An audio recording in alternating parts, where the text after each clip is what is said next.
यह है चीन की महान दीवार, दुनिया की सबसे लंबी और ऐतिहासिक दीवार, जिसे सदियों तक दुश्मनों को रोकने के लिए बनाया गया।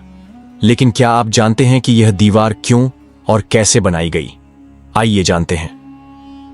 यह कहानी 7वीं शताब्दी ईसा पूर्व से शुरू होती है, जब चीन की अलग अलग रियासतें अपनी सीमाओं की सुरक्षा के लिए छोटी दीवारें बना रही थीं। लेकिन उत्तर से आने वाले खतरनाक खानाबदोश आक्रमणकारी, खासतौर पर मंगोल कबीले, इन दीवारों को पार कर चीन पर हमला कर रहे थे। 221 ईसा पूर्व में चीन के पहले सम्राट किन शी हुआंगडी ने फैसला किया कि इन सभी दीवारों को जोड़कर एक महान रक्षात्मक दीवार बनाई जाए जो दुश्मनों को रोक सके। यह दीवार ईंटों, पत्थरों और मिट्टी से बनाई गई थी और इसके निर्माण में लाखों मजदूरों ने हिस्सा लिया।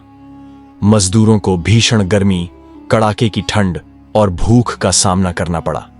कहा जाता है कि हजारों मजदूर दीवार के निर्माण के दौरान मारे गए और कुछ स्थानों पर उनकी हड्डियां दीवार में ही दफना दी गईं। इसी कारण इसे दुनिया का सबसे बड़ा कब्रिस्तान भी कहा जाता है। यह दीवार सिर्फ ईंटों और पत्थरों का ढेर नहीं थी, बल्कि एक शानदार रक्षात्मक प्रणाली भी थी।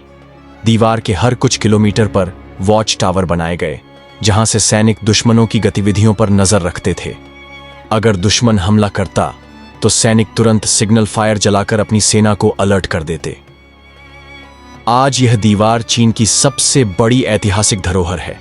यह लगभग 21,000 किलोमीटर लंबी है और यूनेस्को ने इसे विश्व धरोहर स्थल घोषित किया है। हर साल लाखों पर्यटक इस दीवार को देखने आते हैं और यह दुनिया के 7 अजूबों में शामिल है। चीन की यह महान दीवार सिर्फ एक रक्षात्मक किला नहीं, बल्कि मेहनत, महानता और इतिहास की ऐसी निशानी है जो हमेशा जीवित रहेगी।